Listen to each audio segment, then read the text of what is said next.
we can eliminate the infections. That stuff's easy for me. We can balance the adrenals, but I want to know that when I take you off my adrenal protocol, are you going to be able to maintain this yourself, or is more stuff going to come to surface that you're not going to be able to handle?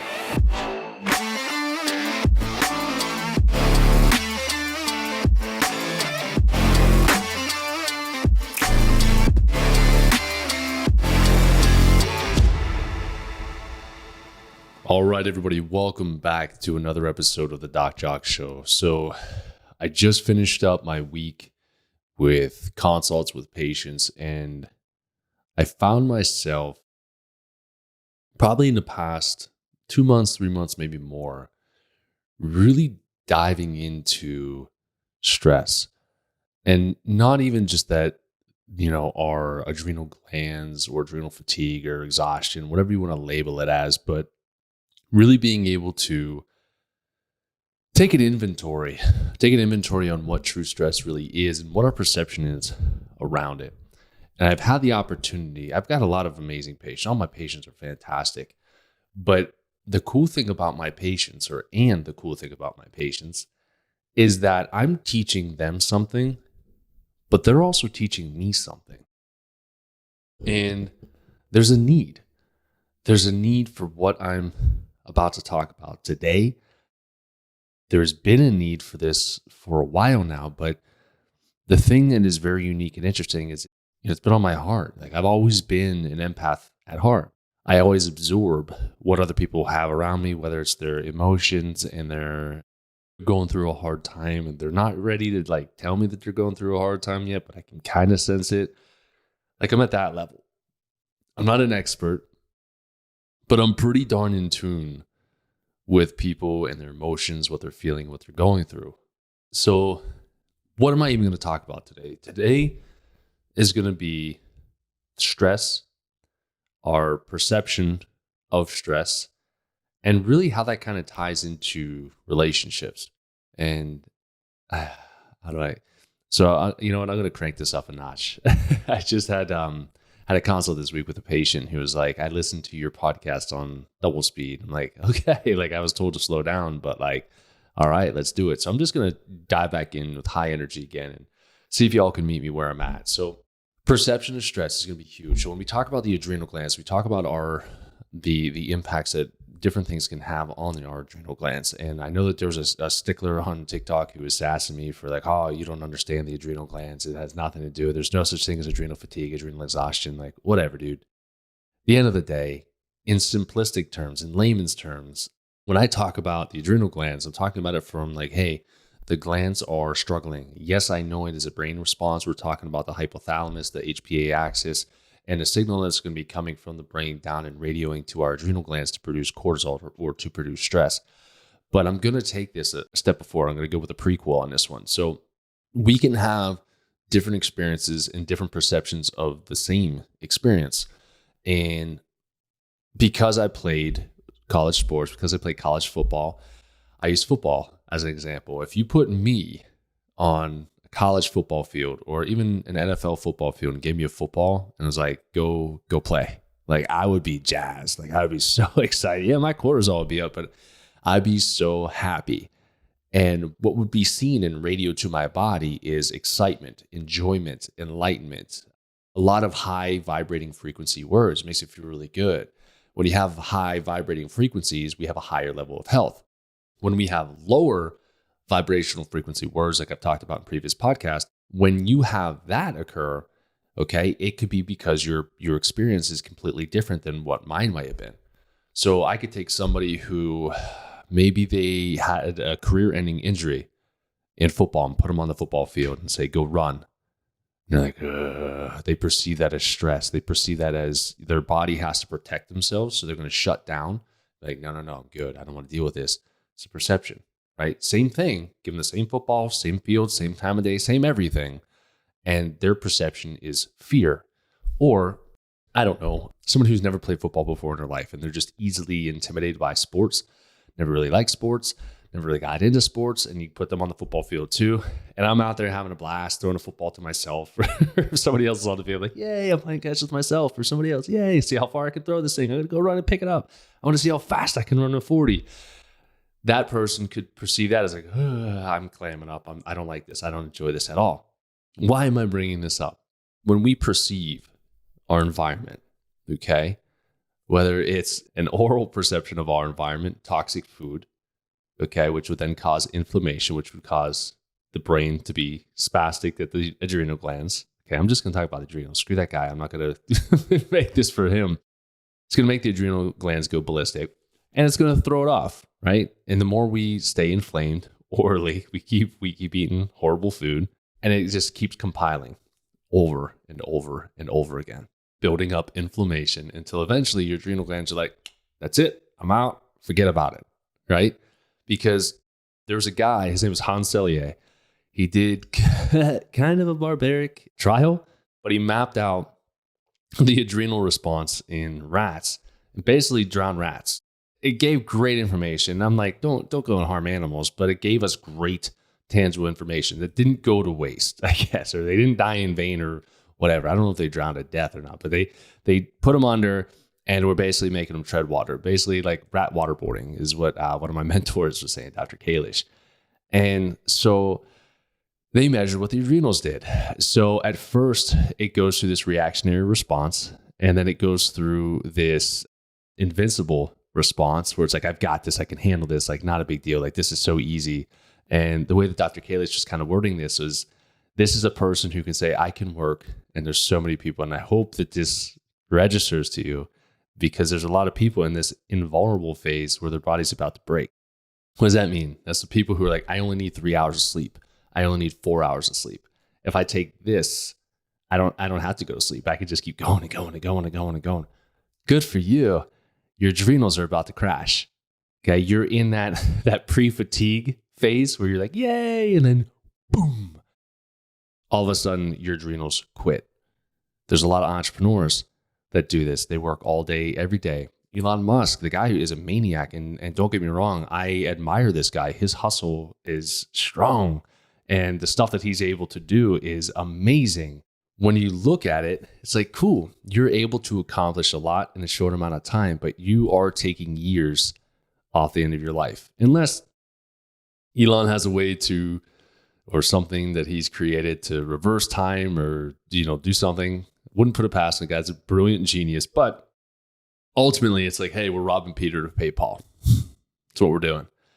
So those types of things, okay, we go into that invincible stage, and then all of a sudden we go into this cortisol dominance, more or less, where all of a sudden cortisol crashes down. You're like, oh, shoot, I no longer have the DHEA to come up and be anabolic because cortisol is catabolic. And now we have this imbalanced ratio, and then we just keep crashing and crashing and crashing and crashing.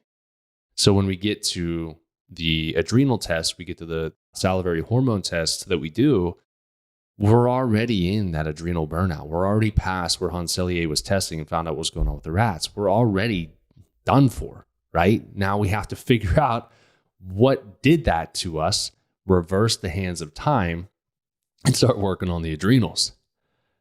The thing that could be difficult, right? We talked about the perception of a toxic or a negative event. You could have used and abused your body for 10 years. Let's say 10 years. Okay, building a business or raising a family, or you popped out 10 kids in 10 years. Good for you. And then your body's like, okay, that's it. I can't keep doing this anymore. And you're like, oh no, everything breaks down. What do I do? Where do I start? In those 10 years of self-sacrifice, you're going to have hidden triggers. Let's step back and pause. You're going to have hidden triggers. Jacque, what do you mean? You're going to have events that you worked your butt off, you blew right past it, and never processed it. So when that event happens again, in 1 month, 1 year, 10 years, all of a sudden, you have a triggered conditioned response. Where did that come from? What? Huh? Why? Why are my adrenals going ballistic? I don't even know. I don't even realize what was happening. It could be a triggered word. It could be a repressed memory, or it could be the fact that you were working so hard that you never processed the loss of your grandfather, or you never processed the loss of a loved one, a sibling, a dog. And they just keep compiling. And then all of a sudden, when you have time to sit down and be present with that, you realize that you did not go through the grieving process. You ignored it because you had to, and you had to get back to work, or at least you told yourself to. This can also be passed on into relationships. This is where I've been doing a lot of work with my patients.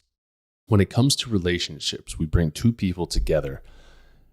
When we talk about baggage, right? We have the knowledgeable baggage. Like if you're batty, right, from day one, you're bat crazy, like, okay, we know that that's coming with baggage. I'm not talking about that stuff. That's a poor life choice. If you settle down with something like that, they need to do some self-work before they can really settle down, because they don't even have their own affairs in order. They're just going to throw yours out of order. Okay. Unless you're that crazy too, and then go for it. What I'm talking about, okay, is when we have relationships and we've got a man. Okay. We got a man who's never had his father's approval. And maybe the dad passes, and to that day, since passing, you can't get approval from somebody who has passed. And I've seen a lot of men overwork themselves, overstress themselves to distract themselves from that loss. They harbor that anger. And the reason that they work as hard as they are is because they still in their mind think that if they do enough, if their father was still here, it would earn their father's approval. What does that look like in a relationship? That looks like somebody who works too much, somebody who's not present as a father, as a husband, okay, or boyfriend, somebody who is constantly thinking about work or achieving, always. And then you have the spouse. The spouse, the woman could be head over heels for her man. Give him all the praise, all the approval that he could ever possibly desire. But she is not his father. Therefore, her approval, though it may be nice, is not what he's seeking. So it establishes an imbalance in a relationship where wife gives and gives and gives and gives and gives, and husband is operating at a sense of selfishness and codependency of somebody who is no longer here. It's a very unsafe place to be, because you can never go back and get that approval unless you do some highly unorthodox things, which I would recommend. You know, there's ways to break this generational trauma. You could do somatic breath work. You could do some serious in-depth meditation. You could do some plant medicine. You can work with a medium to see if they can connect it to the other side to see about the approval. And this happens all of the time. I think that innately, we as men always want our father's approval, because our father's a role model. Taught us how to be a man, taught us how to do stuff with our hands, how to fix stuff. Like I get excited. My son and I, we painted this little cabin thing that he has outside. It's very ratty, especially outdoor materials in Arizona. They deteriorate quite quickly because it just zaps all the moisture out of them, and then they dry out. So we painted this thing, but I got so much joy in painting it because my son was there. My son helped me paint this thing. Now, I remember in my childhood, there were certain things that I was to do and not to do. And so I do a little bit more lax parenting than I know my dad would. If my dad would have seen, my wife saw, if my dad would have seen how much paint my son just flung on the ground, he would have probably gone a little bit mental. I love my dad, but he probably would have, because we didn't prep properly. We didn't put drop cloths down. We didn't do all of the necessary things. To me, I could power wash the brick. It'll be done. It's fine. It's nothing, right? Even growing up for me, I had that thirst for approval, and I wanted it from my dad. I wanted it from any expert that I came across. And my wife saw it. I didn't see it. And what I was doing is I was knocking myself down and saying that I'm not worthy because they didn't say that I'm worthy. It's codependency. My feelings, my self-worth is completely dependent on what somebody else is going to tell me. It's not good. It's not a good place to be, because then you find some pretty crappy people, some pretty crappy organizations that you see underneath the hood, and you see the sexual harassment of some of these people. You see the devil himself working inside of a human being, and you're like, wait a second, why did I think I needed his approval? I don't want to be anything like that person. What the heck? But the point behind that is sometimes it takes us hitting rock bottom, not rock bottom, but it takes a strong smack upside the head for us to change. My wife was politely tapping me for many years. You're worthy, you're worthy, you're worthy, you're worthy, you're worthy, you're worthy, you're worthy, you're worthy. I'm telling myself, I'm worthy, I'm worthy, I'm worthy, but I still kept having attention-seeking behavior, trying to seek approval. That happened. Again, rug got ripped from underneath me, and there's a lesson to be learned in everything, and trust me, the lesson is learned loud and clear. Again, strong urgency. I know exactly what not to do. Why does something happen for me, not to me? I know why this situation happened, because it needed to break that cycle. And so I have my own approval. Do I want to improve myself? All day, every day. Before I shot this podcast here, I was learning. I'm working with another doc that I'm training, and we're listening to the same stuff, and we're holding each other accountable because we want to learn, we want to be better, we want to be able to serve you. Go figure, I was learning more about the adrenals because I'm obsessed with the adrenals right now. Now, trust me, I love the gut, super obsessed over there, but my obsession hit like a level of like, yep, got it. Now I need to be obsessed with something else so I can bring it up to the next level. Okay. See if there's any hidden things that I'm missing. Usually not, but that also reconfirms, hey, you're good. You learned it. You're awesome. Right. So I say all that because that's two different examples. Okay. Those hand motions. If you're watching this on YouTube, I apologize that it made it look like I was smoking something. If you're watching this in video format, that was awkward. The reason I brought up those two examples is because one was in a position like myself where I had the ability to realize what I needed or what was going on. I need my own approval. Okay. If I don't give myself my own approval, I'm going to try to find somebody who will. And if we didn't have father's approval, we're going to search for father figures to give us that approval to fill that notch within us. It's probably one of the easier ways to kind of go through this thing. Or you can even confront, if you have a dad that never gave you approval, just walk out and be like, hey, like, was I not good enough? Like, did I not do good? Like, if you still need their approval, go talk to them. 10 times out of 10, if you talk to them, like, what are you talking about? You're awesome. I brag about you all the time. You're doing great. Like, I'm so proud of you. What? Huh? Misconception, because of perception of when you were a child. You didn't have this adult brain that you have now. That's while these people are still alive.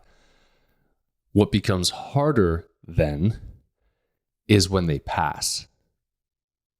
Because you have the emotion wrapped up in this of, I never got my dad's approval, and I will never get my dad's approval.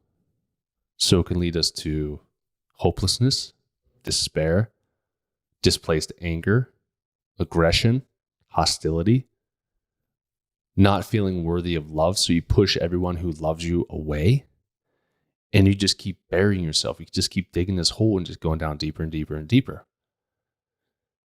What gets very concerning there is that you're allowing because that's what it is, you're allowing a soul, a spirit, a human that is no longer with us to still dictate your self-worth.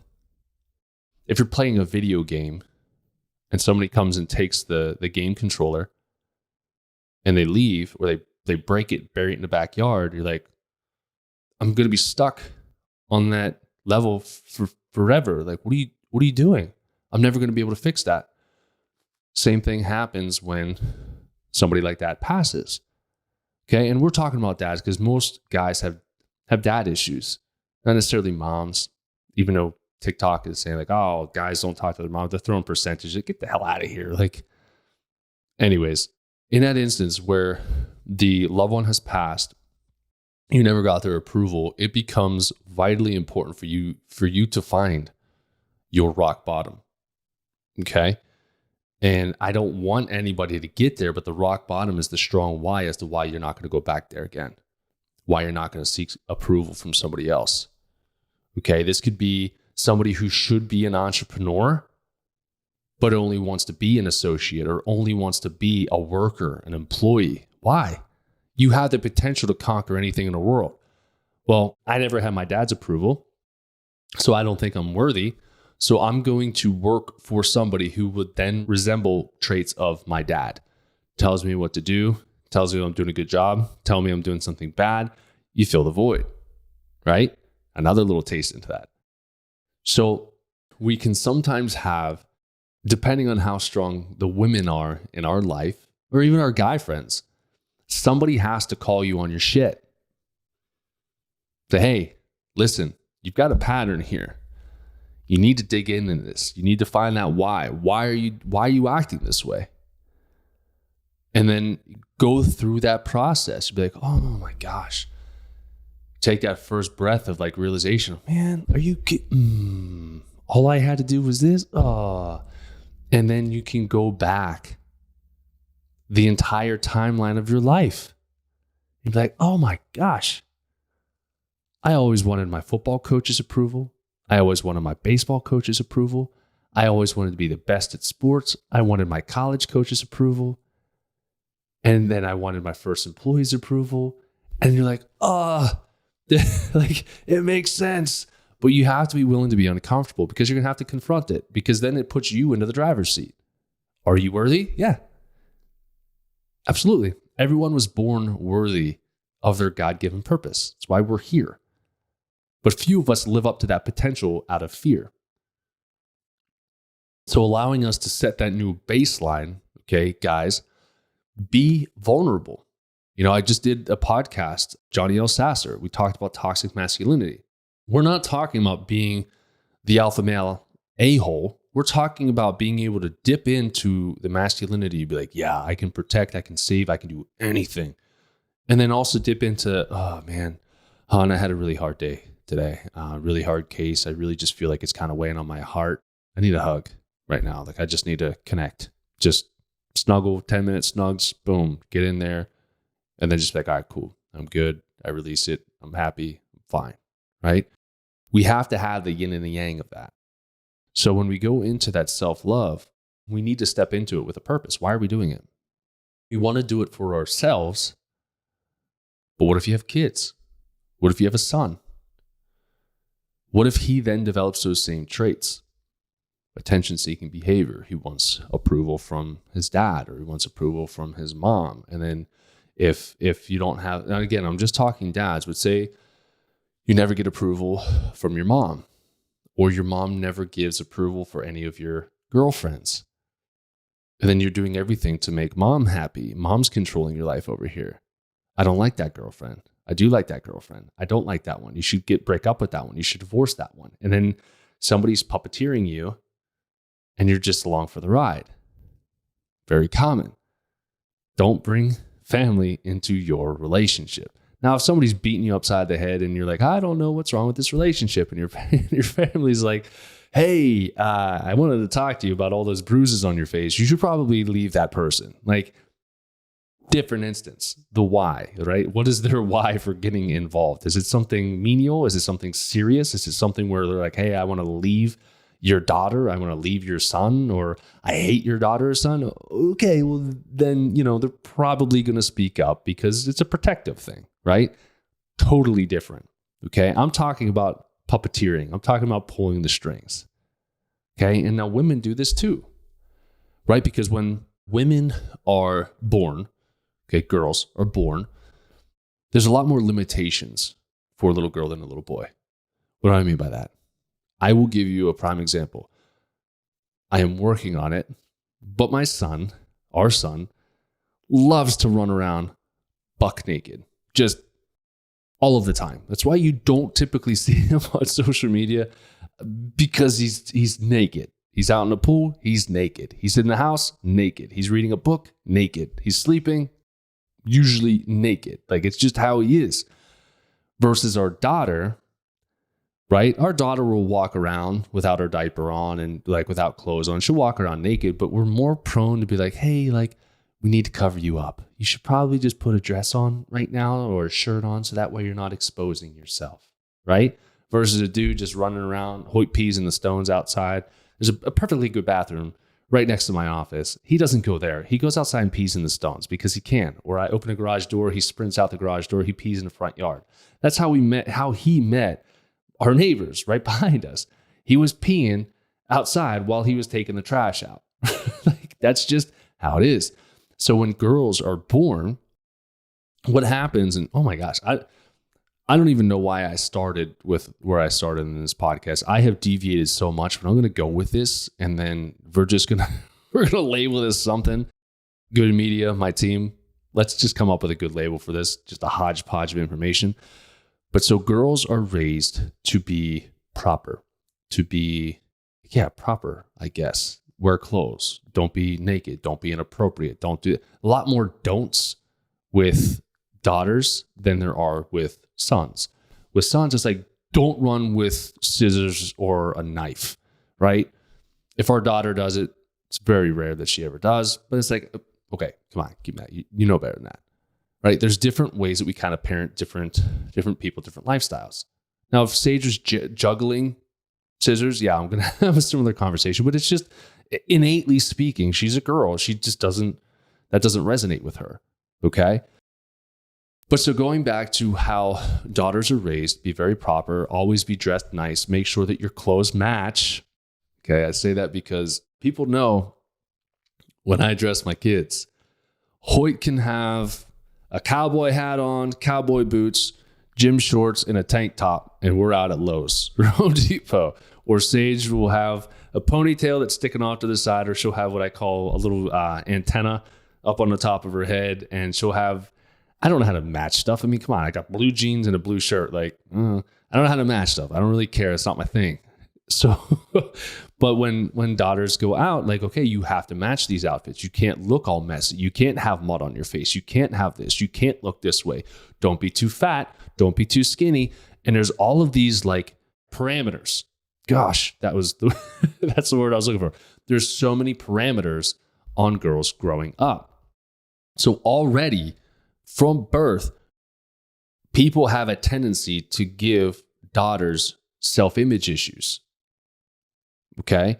We want to make them dress nice. They're always worried about looking good. Instead of being good, people worry about them looking good. The looking part, who cares? Realistically, who cares? Because if you teach your daughter that she's perfect in every way, God doesn't make mistakes, she has the ability to protect herself from harsh words, criticism, etc. But they'll just basically let her know that she is enough. Then as she grows up, say there is a bully or whatever that's making fun of her clothes for not matching, it won't have as much of an impact on her because she already has the self-confidence. And trust me, we'll teach her.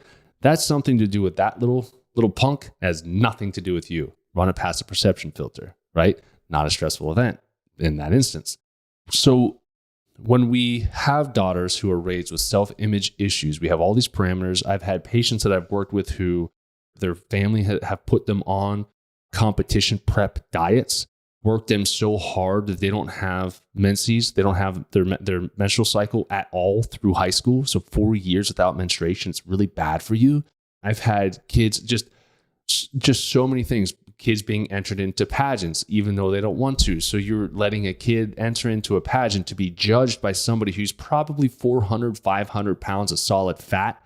And you're like, you don't look good. I'm going to give it to Susie Q over here because I know her mom, but I'm going to make you feel terrible because I don't know you and I don't like your mom. So here you go. You get last place, right? So we set them up for failure at a very young age. What happens? Attention-seeking behavior.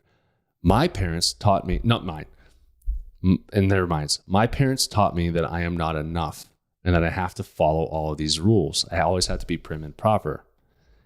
You'll say, I am not enough, therefore you will find many men to fill that void for you, right? Or you'll have that void of, I need to be prim and proper. I'm tired of being prim and proper. So you'll find plenty of men who will fill that void for you.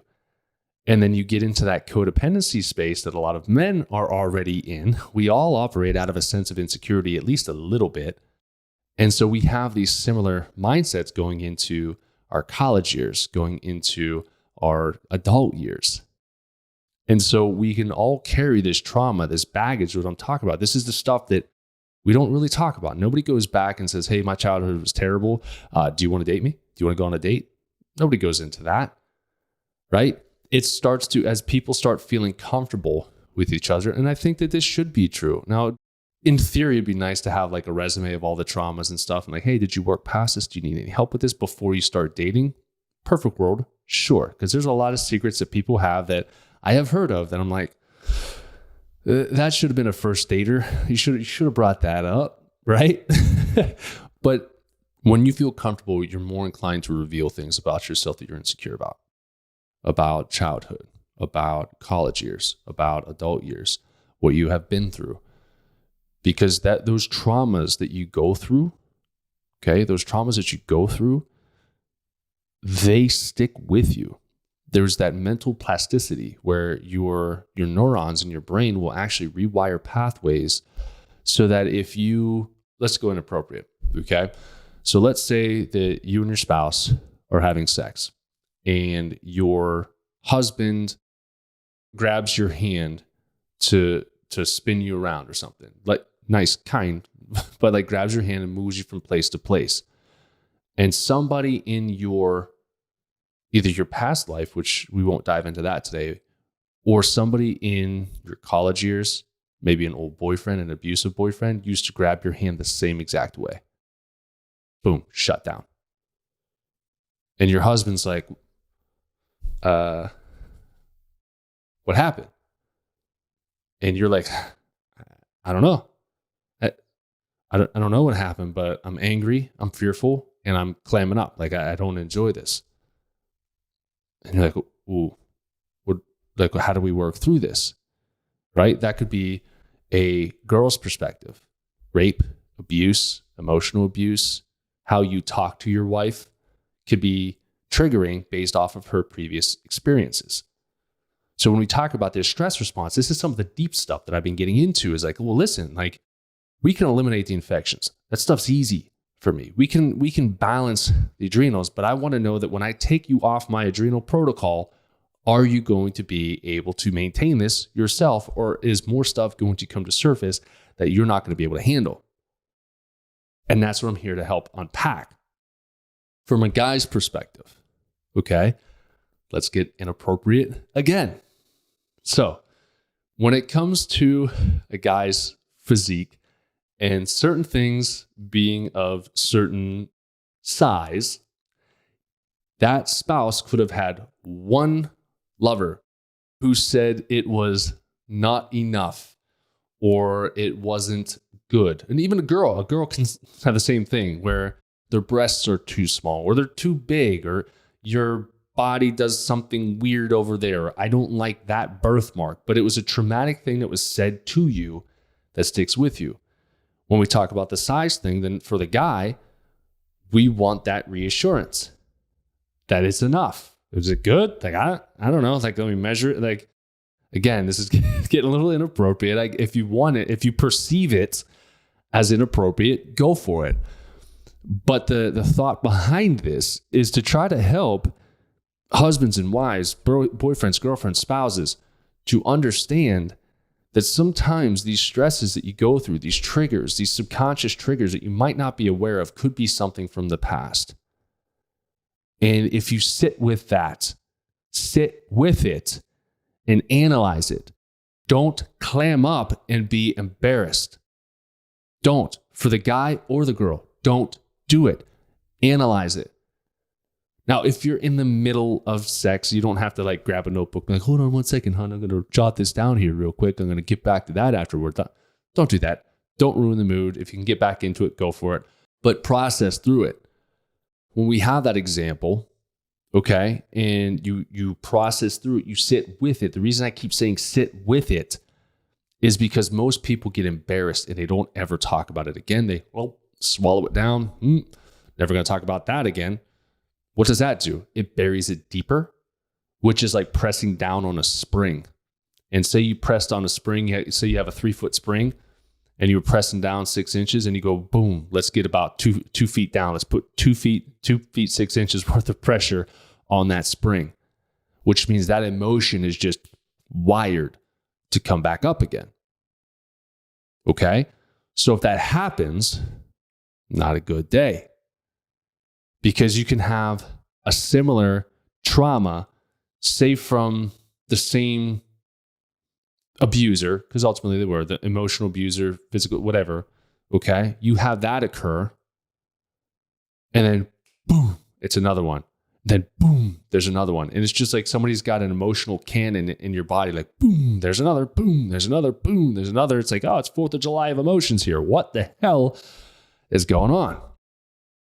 You chose not to sit with it. You chose not to sit and dive into this. And this is one of the things that Megan worked on quite a bit with Taylor Simpson. Okay. She had an Ascend program. And I remember Megan going through and she was outlining all of her traumas and stuff. And men, don't be assholes. When your girl is going through a tough time, if you bring judgment into that, give me your address. I'll drive up to the door and smack you upside the damn head. Okay. Now I'm trying to watch my profanity with my podcasts as of recent, trying. That's a trigger for me because I get to hear a lot about women who are going through traumatic things. And then I hear their spouse is a piece of shit and pushing all of those traumas back onto her, holding a mirror up because they're too afraid to do work themselves. They're holding a mirror up and reflecting it right back to that spouse and making them feel like crap because of what they've been through. Okay? If you're a man and you do that, you're worthless. Let that girl go. Tell your spouse, I'm worthless. I don't deserve you. You deserve better. I'm out. If you've got kids, I'll pay your child support, whatever the heck you need, but I am worthless and I choose not to improve myself. Get the hell out of the house. I digress. Not really. I feel like that was right on point. When you're doing this, or going back to the Taylor program. Now, the Taylor program did not cause that to happen. Okay. Megan was going through some stuff and it was awesome because she was able to sit with it and do like some nighttime, like homework assignments and did some deep dives into some stuff that she'd been through. Some of the stuff she had told me about before. And I was hugely supportive. And she's been through some shit. I've been through some shit. But then she's able to peel back some other layers and it's like, oh, forgot about that one. Oh, forgot about that one. Oh, forgot about that one. And I'm not saying that this is not a numerical equivalent of how many things she's gone through, but there's things that popped up. And then again, as a spouse, you want to be supportive. You have to be supportive. You signed up for it. So go be supportive. Listen to what they've been through. Allow them to unburden themselves. Okay. And then don't put them in the same scenario that caused them to feel that way. If your girl was raped before, don't even think about being, well, some girls, they flip it and it becomes a fetish, but don't assume that you can be rough and slap your girl in the bedroom and do all of that stuff because that may be the same exact thing the abuser did. Have that conversation. Where do you draw the line at? I'm not a sex coach. I've got people for that. Sex, Love, and Co. Go for them. Alexa, Serena, Jordan. Listen to that Sex Chick podcast. You get a lot of information stuff from that. Or follow them. But that's where a lot of this stuff can stem from. That's where a lot of it comes from. And so what we're seeing is women are more inclined to talk about what they've been through. Men are more ashamed over what they've been through because we carry a lot more insecurity with us than women do, because we're the providers in our minds. We're the providers or the producers. We have to work. We can't take a sick day. We can't be down. We can't be unhealthy. We're just going to keep going and going and going. I have my routine. It's predictable. That's what it is. And I'm always going to do that. It's most men that are out there. Okay. We have other issues where you can have, and this is approvals, okay, from mom and dad. Then you have all kinds of other facets off of that. You can have the financial enabler, where your parents always bail you out, or they always give you money. Hey, I'll give you 10 grand. I'll pay your credit card debt. I'll do this. I'll do that. I'll do this. I'll do that. And then they'll flip it, and then you're indebted to them. Happens a lot. You can also have, speaking of family, you can have issues where you could have been raped and abused by a family member, whether it's a sibling, a cousin, a husband, a wife, like a mom, a dad, something, or an uncle, creepy uncle. That could have happened. And so there's things that you have to process through. And a conversation I had today, it was a beautiful conversation that I had. And these two don't correspond, but she did a great job when she said, you know what? I know that those burdens aren't mine. I take them and I give them to the Lord. I give to God. Say, hey, do with this. I can't change any of what's in front of me. It's not my responsibility to, but I'm going to pray that you do. And that was great. But I always talk about balancing that. So you have your masculine energy, which is, to me, it's when you're doing something, you're fixing it. And you're like, okay, that's what it is. Okay. Feminine, where you expose it, you talk about it, and you're like, okay, here you go. Masculine comes in, rebuilds and repairs. Okay. If you just drop it off, but never fix, fill, or change that void, you are going to be gravitating more of the same scenario every single day. So the way that you can analyze, hey, when I give that up to God or whoever you want to say, when I give it up, how do I feel about it? Do I wake up the next morning? I'm like, no burdens. I feel great. Things are good. Life is good. Life is great. I'm loving life. Or do you go into it saying, well, I don't know what I'm going to get. Am I going to get an abusive wife? Is my wife going to yell at me? Is my husband going to yell at me? Am I going to feel worthy today? Am I going to feel loved today? And you may have dropped that off for God, but then you still have the emotions programmed around that same scenario. And if the scenario keeps playing itself out time and time and time and time again, you have to change the record. Okay, or put it on a new track. Start talking about something else. Change the words, change the lyrics on that new track, and start seeing if there's ways that you can start peeling back these layers. More often than not, the things that we just talked about play into this. Now, there's a whole plethora of things that people go through. I think the take-home statement from this, from the stress response, to tie it around the stress response, is your perception. When your spouse acts up and lashes out at you, filter it. Did I do something that directly caused that reaction? Example, you have a lighter, you turn it on, put a piece of paper up to it, you light the paper on fire. You did that. Paper's mad, it's on fire, it's burning. Okay? That's oops, I did that. Sorry about that, hun. I didn't realize that you were going to respond that way. This was my bad. I'm going to work to be better. Okay? That's admitting a fault, which a lot of people aren't very good at. Admitting fault and promising to be better with leniency. If it's like 30, 40, 50, 60 years worth of programmed the same way and acting the same way, don't expect perfection overnight. Have some grace. Okay? The other way to perceive it is if you go through that and like, what did I do? Did I do something? Because we automatically do the self-assessment. What did I do? Why? What's happening to me? We go into our childhood mode. I'm in trouble. What did I do? Did I break a toy? Did I break a dresser? What did I do? Right? If you get past that first phase and you're like, I didn't do anything, then you can have a second filter that say, this is my catcher, right? nah, you're not getting past this one because this has nothing to do with me. The perception changes. It's not, I am now in fight or flight and fear for my life. It changes it and it restructures it potentially, if you have a good relationship here, as a question. What did I do that may have triggered that response? I saw a funny TikTok to throw this in. I think it was TikTok. I don't know. Yeah, they said they broke the man code or the girl code for TikTok. And it's like they're out shopping for bowls and the guy doesn't like the bowl. And the guy was like, oh yeah, my ex-girlfriend had these all around the house. And the girl just looks at him and was like, oh, we're not buying these ones. And they move on from it, right? Could it be that? Did you have ex-girlfriend bowls in the house and somebody was actually triggered by an abusive ex-girlfriend? Okay, a belittling ex-girlfriend. Run it past that filter and open it for discussion. Okay? Usually, in the heat of the argument, is not a great time to have the discussion. Figure out how to bring levels down, come back to it, and discuss what you just went through, what you just felt, what was your emotion behind it. This is to better the relationship. Now, a lot of people might not be willing to better the relationship because it's another one of those things. I think I have this under control, then all of a sudden you don't have it under control. You know, when was the last time anything got better by ignoring it? Don't say wine, because it does. Or whiskeys or bourbons. But alcohol aside, nothing gets better through neglect. Okay?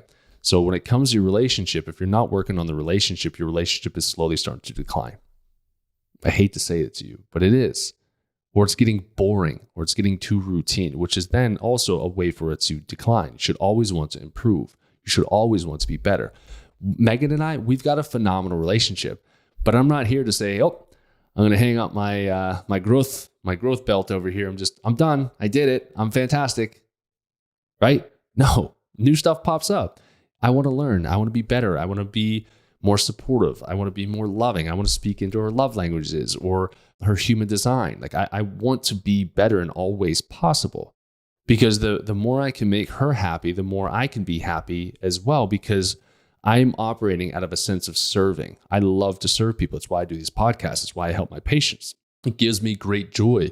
And then I bring this giant cup of serving to my family. I'm like, yay, I had a great day today. I love what I do. I'm so called to do this. I'm so happy that I am in this. And that's ultimately, I'm feeling that shift. That yes, the functional medicine and naturopathic stuff, like that's a huge passion of mine. And I've seen life-changing results. And through that, I've been able to see that there is a new thing, a new flower that's blossoming out of the soil here. Okay? We had chiropractic, flower blossomed. We had functional medicine, naturopathic. A new stem came up, flower blossomed. Now we've got this stuff, this generational stuff that I know my wife is called to do. She's doing breath work sessions and events. She's doing sound healing with sound bowls. Like she's called to do this stuff as well. And then when you stack the two of us together, it's like, holy cow, we're a freaking powerhouse. And it's amazing. It's such an awesome feeling to have. Okay? But I want you guys to know that if you're going through something in a relationship, it may not be something that you're doing. Have an open conversation with your spouse. Remember, don't be attacking. Don't say, you do this and you do that and you. Don't do that. One of the relationship coaches that we used, Serena Rose from That Sex Chick, Sex Love Co., is have a relationship board meeting. And it doesn't have to be super official. You guys dress up in your best clothes possible. But come to terms and say, okay, hey, how are we doing here? How's our sex life? How's our communication?